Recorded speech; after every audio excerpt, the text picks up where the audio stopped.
legislation to deepen capital markets, broaden citizen ownership of national assets, and accelerate economic growth. The absence of similar initiatives has constrained market depth and liquidity, exposing Kenya to the risk of falling behind at a time when scale, diversification, and investor confidence are increasingly decisive. It is within this context that the ongoing privatization of the Kenya Pipeline Company should be understood. It is a deliberate and carefully sequenced policy decision guided by global best practice and designed to build on the reforms already underway. When I speak about the transformation that the capital markets has gone through, it is exactly what the numbers speak. I have insisted that we must hold leaders to their track record. And a track record speaks for itself. The track record of this Nairobi Stock Exchange is clear. And I want to thank Kiprono and team here at the Nairobi Securities Exchange and our friends at the capital markets. 3 years ago, market capitalization here was 1.2 trillion. Today, it is beyond 3 trillion. This exchange was rated the best in Africa in 2024 and the second best in 2025. This exchange had 75%, sometimes 80% foreign investors. Today, it is almost 50-50. Meaning, not just foreign investors have confidence in our stock exchange. Even local investors, they now believe that the reforms that we have undertaken, the status of the economy, when we say that inflation has come down from 9.6 to 4.7 and 4.5 and 4.4, it is reflected in the capital markets. The stability of the economy, the stability of our foreign exchange is reflected in the stock exchange. Our inflation and all the other numbers, including our exchange rate, is reflected in the confidence that not just foreign investors, but also local investors have in our economy. And that is why they are investing in this exchange. And that is why market capitalization is now upwards of 3 trillion and growing. And so I want to congratulate the stock exchange. You have kept a wonderful track record. And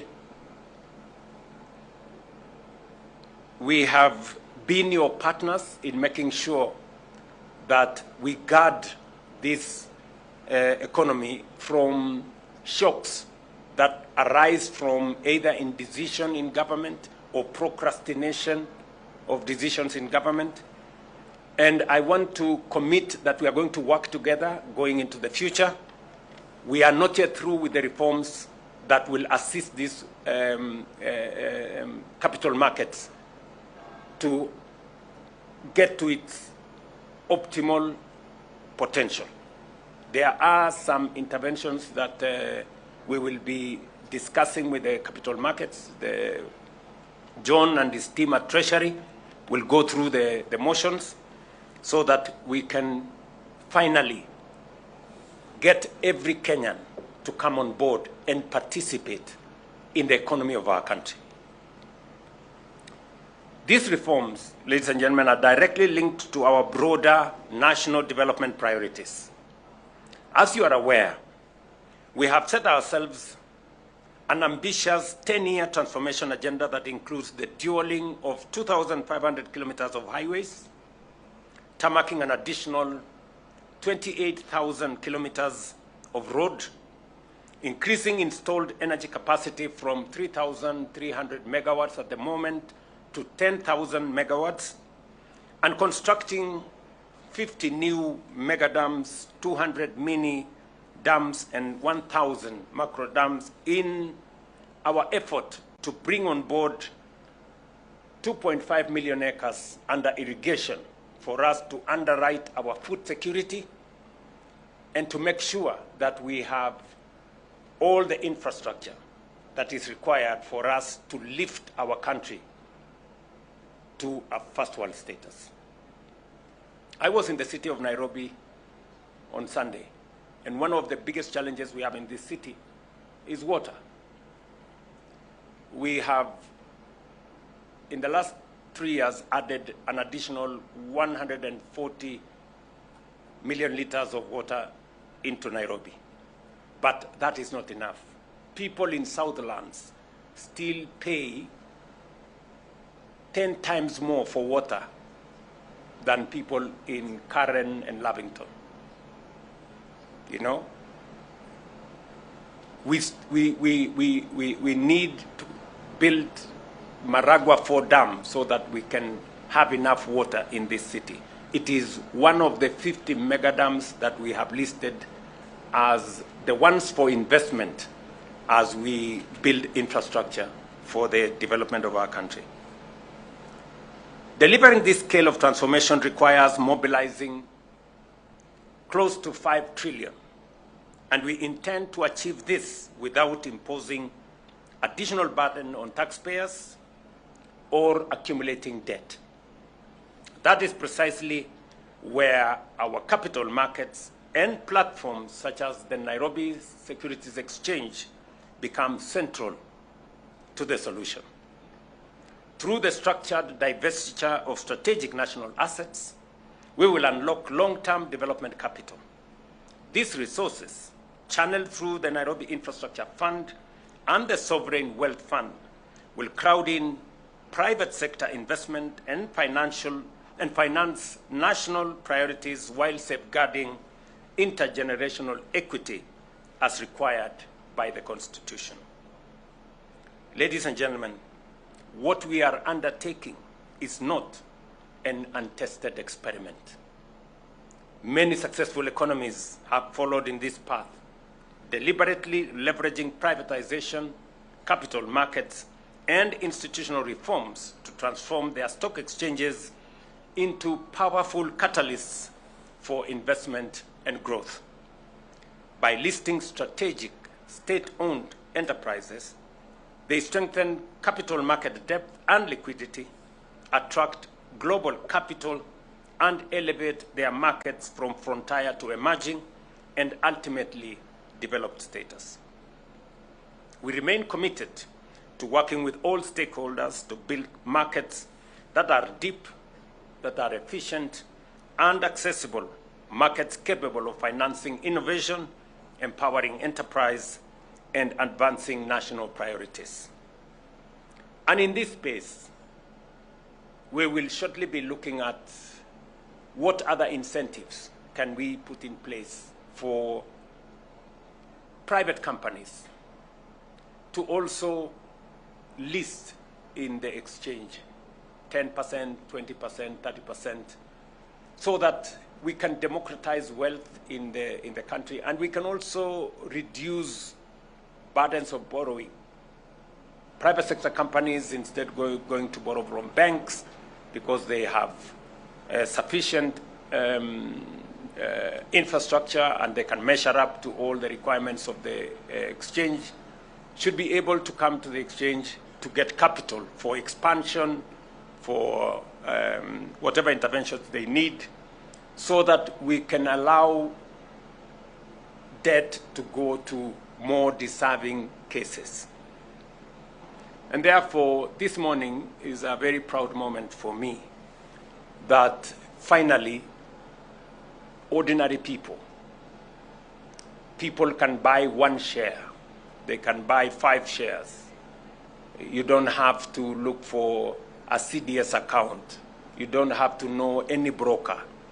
You don't have to walk to any place. They don't even have to come to the exchange. They can trade from the comfort of their homes, using their phones, and they can contribute to national development. You know, how proud is it going to be that somebody in the far-flung part of our nation can buy the IPO of Kenya Pipeline? I'm informed by Dilip that by Friday, and it had better be Friday, Dilip, by Friday, Kenyans, from the comfort of their phones, they can buy the Kenya Pipeline IPO from wherever they will be on their phone this Friday. Please make it happen so that we can bring on board more Kenyans to own the best of the assets that we have as a nation and to also contribute to national development so that, as somebody said, many Kenyans do not become bystanders and observers, that they too become part of the ecosystem of growing our economy. At the moment, I am informed that we have only close about 200,000 people trading. Just imagine, in a population of close to 60 million, only 200,000 can access the markets because of the market structure.